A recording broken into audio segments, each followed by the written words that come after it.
mucha expectativa con esta entrevista. Vamos a presentarlo primero o a poner una placa. Vamos a poner primero una placa, a ver si se acuerdan de esto. Son mis ojos y mi inteligencia, y cuando ellos piden algo, lo estoy pidiendo yo. Y en algún momento Macri dijo, son mis ojos y mis oídos. Y estamos hablando del señor Mario Quintana, que hace mucho tiempo que no habla. Mario, ¿cómo estás?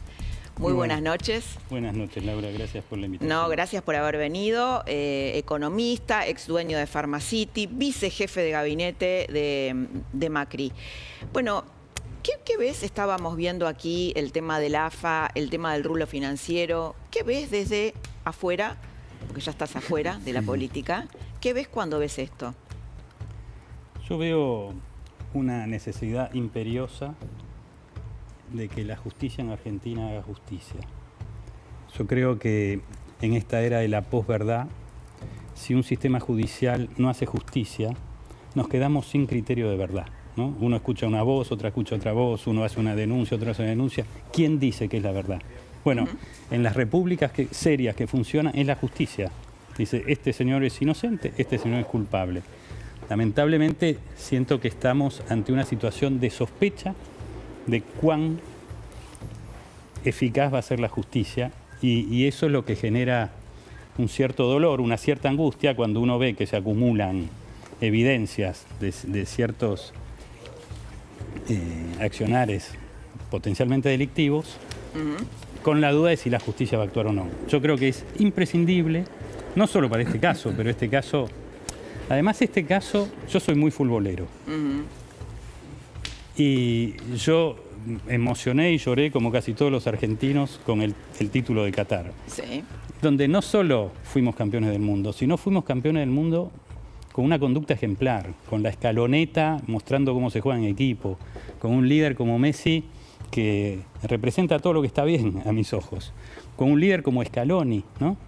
Entonces, que inclusive muchos llegaron a decir, es tan fuerte ver a 5 o 6 millones de argentinos abrazados en las calles, enamorados de su bandera, que haya gente lucrando delictivamente con ese sentimiento, me parece de lo más oscuro. Por eso me parece imprescindible que la justicia actúe de manera eficaz y con celeridad. Después vamos a hablar un poquito de la justicia, de la actual dirigencia política, del actual liderazgo.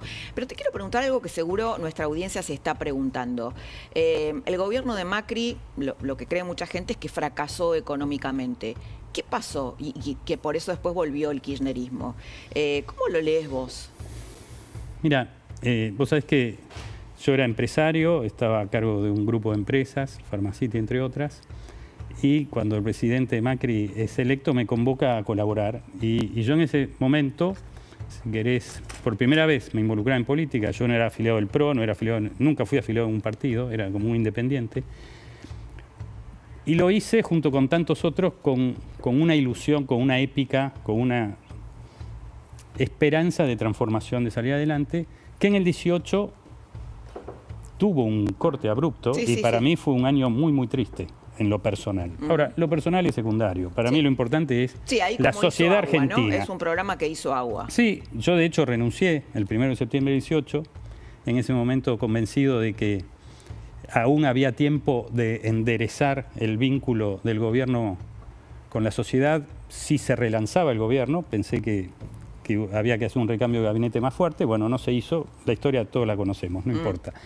Quiero poner el foco en lo relevante para los argentinos, porque yo creo que más allá de la discusión si se fracasó o no se fracasó, hubo expectativas que no se cumplieron, y eso me parece muy evidente. Macri fue tibio.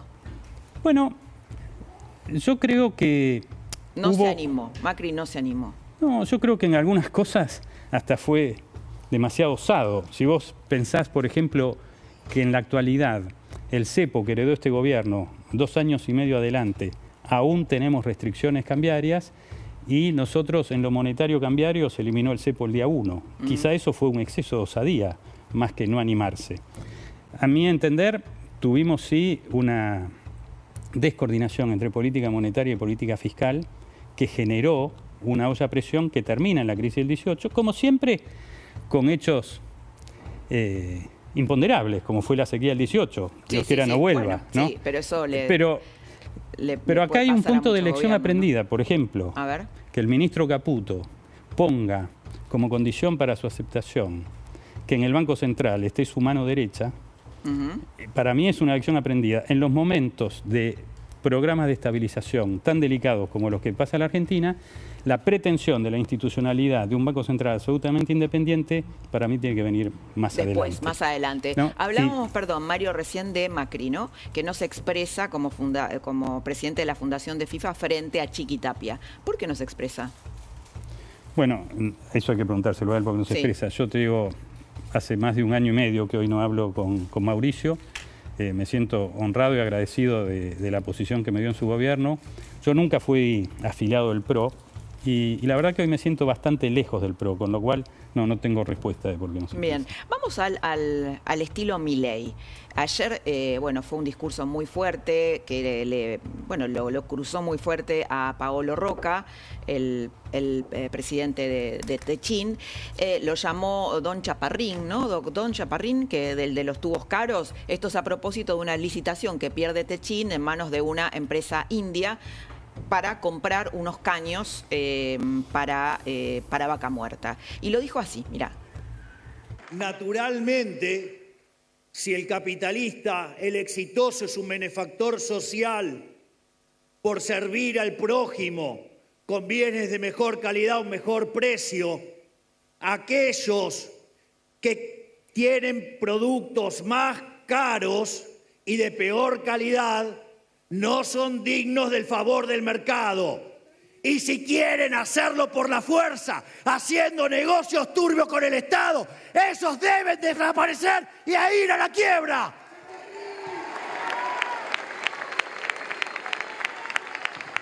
Porque en ese caso no son creadores de bienestar, son destructores de bienestar, son destructores de la sociedad, perjudican a millones para llevarse sus coimas junto a los políticos. Y ni que hablar que eso no va a pasar en la Argentina, por más que le pongan toneladas de guita a los medios de comunicación y a los periodistas corruptos. Bueno, te quedaste mirando. A ver, te digo sinceramente, en estos últimos años yo me he tomado el tiempo para pensar, para leer, para escribir. Y creo que no le hace bien a la sociedad el tono crispado, el maniqueísmo. Sí, sin embargo, necesitamos convicción para marcar un rumbo, ¿no? Entonces quiero distinguir esas dos cosas. Convicción, pero no violencia, ¿no? Porque te digo que es muy exitoso este estilo, ¿eh? Bueno, que sea exitoso, sí, claramente. Hoy, y cuando uno observa los liderazgos en el mundo, puede ser que son liderazgos que expresan una cierta frustración, un cierto enojo que tiene buena parte de la sociedad y que por eso logran popularidad. Yo creo más en otra cosa, creo más en otra humanidad y desde ese punto de vista no avalo el agravio, no avalo el insulto. Estoy convencido que necesitamos otro tipo de armonía como sociedad. Eso no implica no tener convicción con el rumbo. Y la verdad que el rumbo que expresa, pero quiero terminar con esto, discúlpame. Sí. El rumbo que está expresando ahí el presidente respecto a cómo funciona un capitalismo virtuoso es correcto. Y que Argentina tiene que dejar atrás prácticas empresarias no virtuosas, yo estoy 100% de acuerdo. Y que ese proceso exige mucha convicción, pero una convicción que no agravie. ¿Por qué? Porque estoy convencido que lo más relevante que tenemos que lograr es poder sostener un rumbo. Nos va a llevar tiempo a la Argentina convertirnos en un país próspero. Y ese tiempo se construye sosteniendo rumbos, ¿no? Esos rumbos se pueden sostener, en primer lugar, sobre las convicciones de la sociedad. La sociedad tiene que estar convencida de un rumbo, pero también construyendo consensos entre los dirigentes. Y en ese sentido, yo no avalo el agravio. ¿Y qué pensás cuando Milei habla? Porque creo que no se circunscribe al tema de Pablo Roca, que le está marcando la cancha de lo que él menciona como empresarios prebendarios que viven de los favores del Estado y que le ponen plata a los periodistas. ¿Estás de acuerdo con eso? Mira, yo hace muchos años, no uso el término casta, que claramente acuñado por el presidente, pero yo venía hablando de una cleptocracia, ¿no? Que era una cleptocracia que significa el gobierno de los ladrones, si querés, pero que se refiere como que hay una asociación de intereses no muy santos entre políticos, empresarios, jueces, periodistas, sindicalistas, que no digo que es una sola organización, pero que hay un entramado, como un entramado mafioso. Y que hay quizá una cultura donde la virtud y los valores éticos no priman. Y a mí me parece que esto es esencial para construir la sociedad que queremos construir. Una sociedad que realmente abraza la verdad, la veracidad, que no da igual mentir o decir la verdad. ¿Pero crees que eso está en la sociedad? Porque tal vez no está en la sociedad. A lo mejor la sociedad mira para el costado si hay corrupción y dice, bueno, no sé, si es efectivo, vamos para adelante. Yo creo que hay un entramado en distintos círculos, que no podemos generalizar, pero digo, cuando digo jueces, gracias a Dios hay muchos jueces probos, si no estaríamos en el horno. Cuando digo periodistas, hay muchos periodistas como vos y como tantos otros que intentan llevar el mensaje correcto. Y cuando digo empresario, lo mismo, y cuando digo político, lo mismo, es decir, en cada rubro. Pero para poder separar la paja del trigo, vuelvo al punto anterior, necesitamos una justicia que funcione. Bien, vamos a ver la tapa del Financial Times, que el tema Milei llegó hasta ahí, lo vemos. A ver, bueno, ahí el argentino Javier Milei, a ver si me ayudan a leer, porque no tengo los lentes acá, choca con el multimillonario CEO por acusaciones de proteccionismo. Y le habían también el mismo diario, creo, The Washington Post, elogiado el discurso de Davos. Digo, Milei es noticia en el mundo, ¿no?, por este tipo de cosas. ¿Cómo ves esto? Sí. Y lo destaca Elon Musk, ¿no?, en el discurso de ayer. Yo quiero aclarar que no tengo un vínculo personal ni una amistad con Pablo Roca, nos hemos visto pocas veces en la vida, lo respeto como empresario.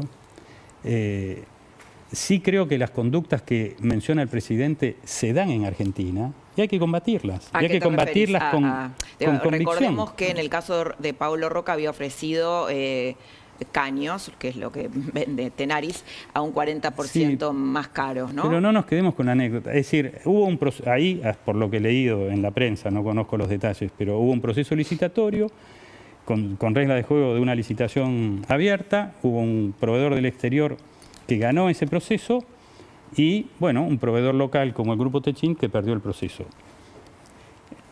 Esa es una regla de juego, digo, para mí la película ahí termina, pero no es lo relevante es Argentina tiene una economía cerrada y necesitamos integrarnos más al mundo. ¿Cómo vamos a hacer ese proceso?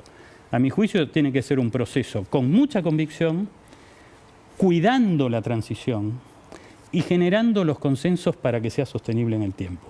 Entonces, celebro la convicción, no celebro las formas que me parece que nos ayudan a generar consenso. Vuelvo un poquito hacia atrás, Mario, con el tema de qué pasó con Juntos por el Cambio, que luego alumbró algo breve. ¿Hubo alguna autocrítica de Macri, por ejemplo, con vos, en algunas charlas privadas, de bueno, nos confundimos en esto, o deberíamos haber hecho otra cosa?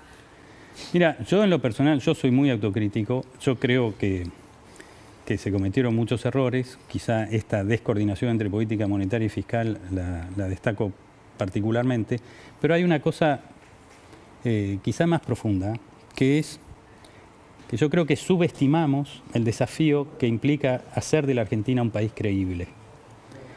Y creo que es algo que todavía hoy tenemos como desafío pendiente, y por eso yo muchas veces insisto sobre este punto, porque creo que tanto el gobierno, la oposición, los que tenemos una voz, los dirigentes empresariales, sindicales, es una tarea de todos, obviamente de la justicia, hacer de la Argentina un país creíble, ¿no? Yo creo que nosotros, yo al menos es mi lectura, subestimamos el desafío, manejamos mal las expectativas, las propias y las de la sociedad, Y por eso yo hoy me encantaría que no perdamos otra oportunidad de encaminar la Argentina hacia un sendero de prosperidad. Creo que eso va a llevar tiempo y creo que la construcción de confianza es algo sumamente delicado. Un poquito más largo, sé que me extiendo demasiado en las respuestas, pero en esa construcción de confianza, en mis ojos, la ética y la virtud son elementos que no tienen la presencia que debieran tener en la clase dirigente en general. Y tal vez en la sociedad, ¿no?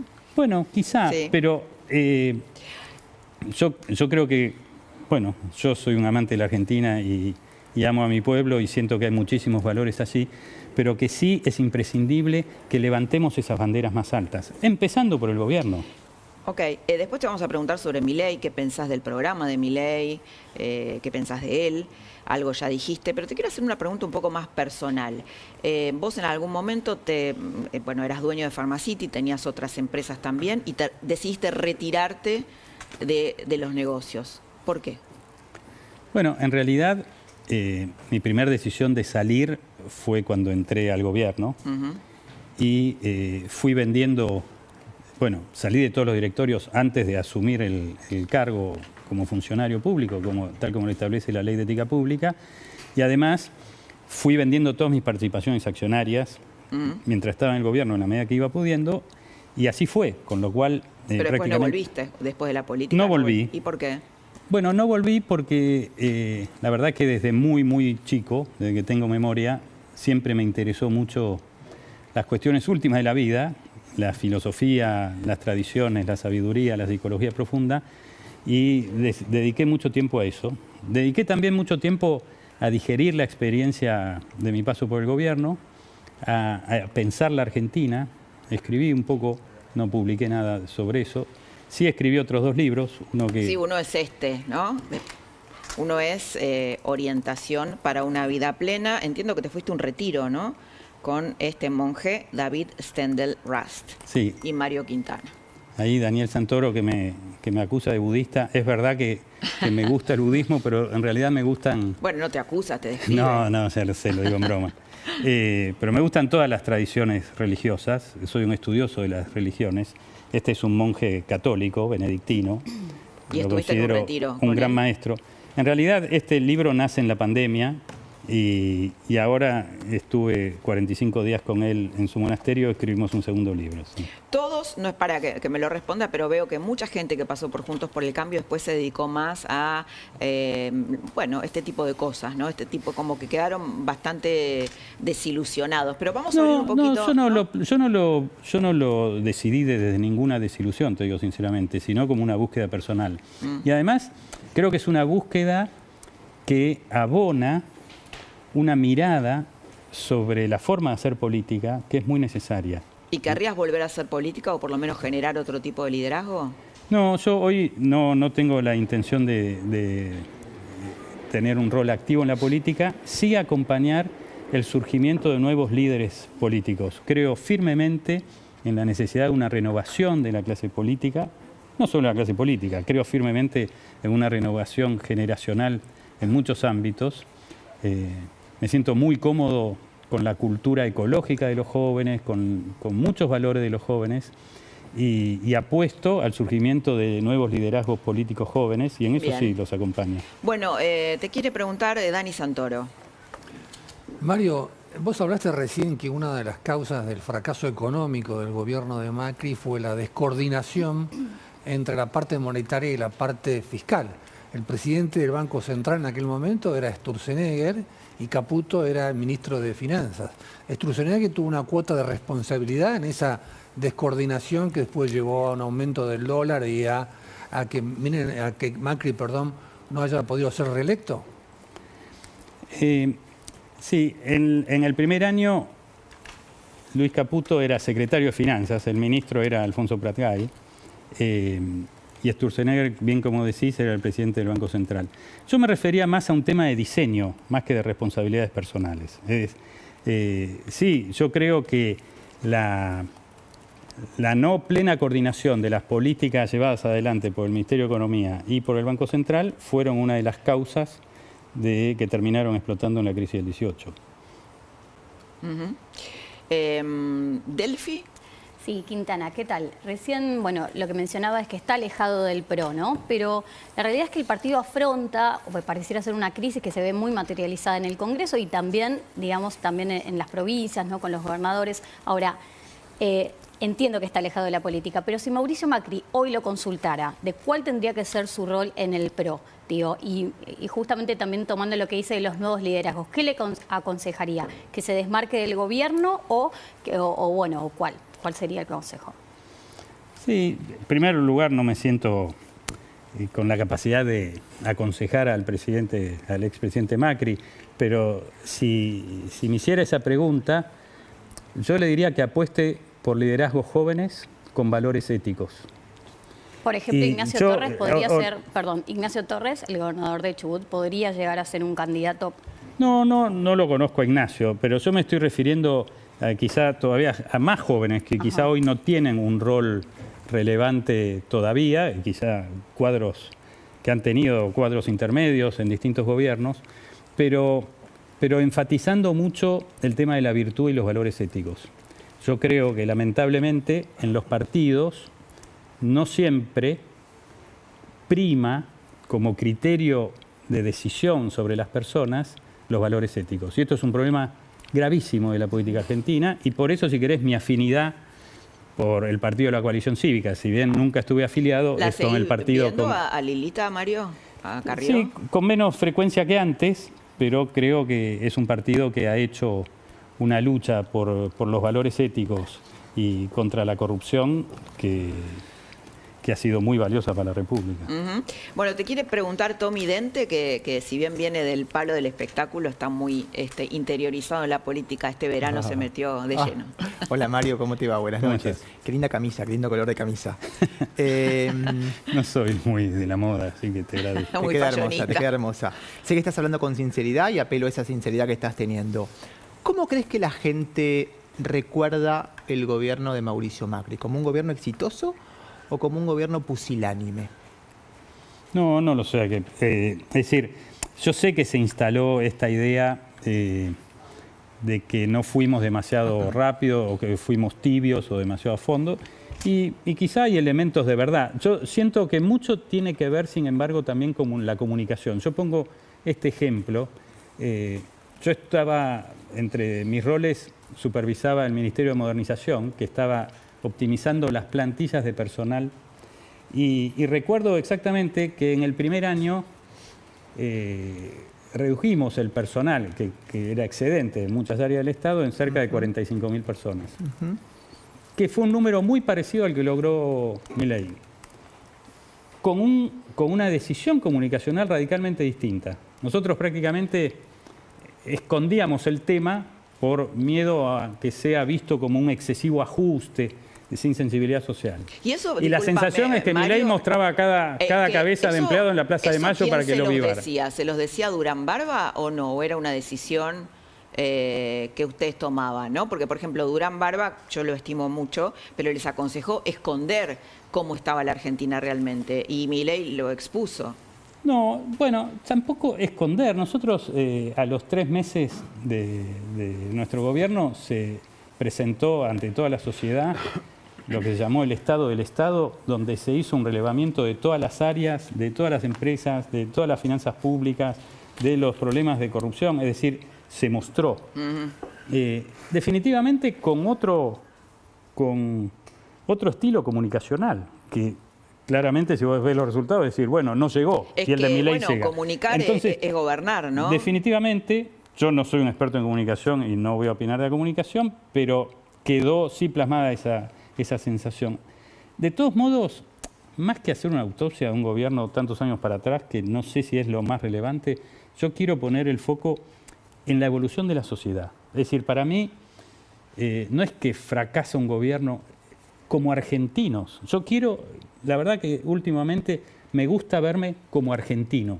¿Qué nos pasa a los argentinos? ¿Qué aprendemos los argentinos? ¿Qué tenemos que hacer como argentinos? Obviamente que el gobierno tiene un rol preponderante en esas definiciones. También los tres poderes del Estado. El Congreso tiene un rol, la justicia, vuelvo a decir. Eligieron a Milei. Esos argentinos eligieron un liderazgo como Milei. Sí. ¿Por qué? Bueno, evidentemente porque había un hartazgo con la política tradicional y Milei supo canalizar ese hartazgo con un estilo mucho más confrontativo, mucho más, si querés, mostrando la motosierra en la campaña. Sí. Bueno, y el día que asume, cantando la Plaza de Mayo, no hay plata, no hay plata. No hay plata, sí, ¿no? sí. Bueno, algunos encuestadores dicen, a Macri le salió un hijo punk, ¿no? Que es Milei. Sí, no sé si dijo, ni sé si punk. Pero respeto, obviamente, las decisiones de la sociedad, valoro el rumbo de ordenamiento económico que está llevando a cabo este gobierno. Creo que una de las decisiones más acertadas del presidente Milei fue haberlo convocado a Toto Caputo con todo su equipo en una situación heredada muy, muy, muy, muy delicada. Lo que sí yo creo, y me siento, así como avalo ese rumbo económico, en muchas otras cosas me siento muy lejos del gobierno. Por ejemplo, en la violencia comunicacional, no me representa, o en su política ambiental.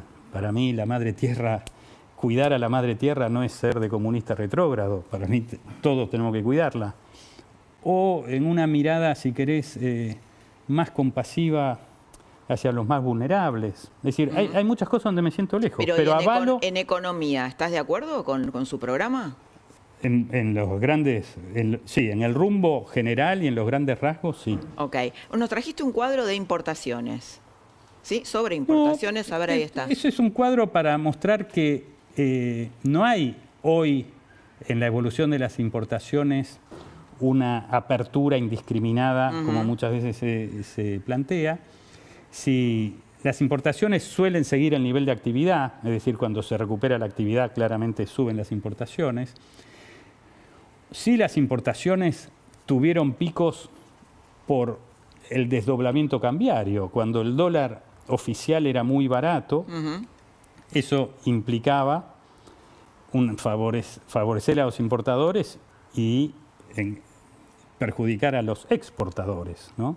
Y eso se observa claramente en ese gráfico. Y lo traje también para evidenciar que Argentina, y eso no surge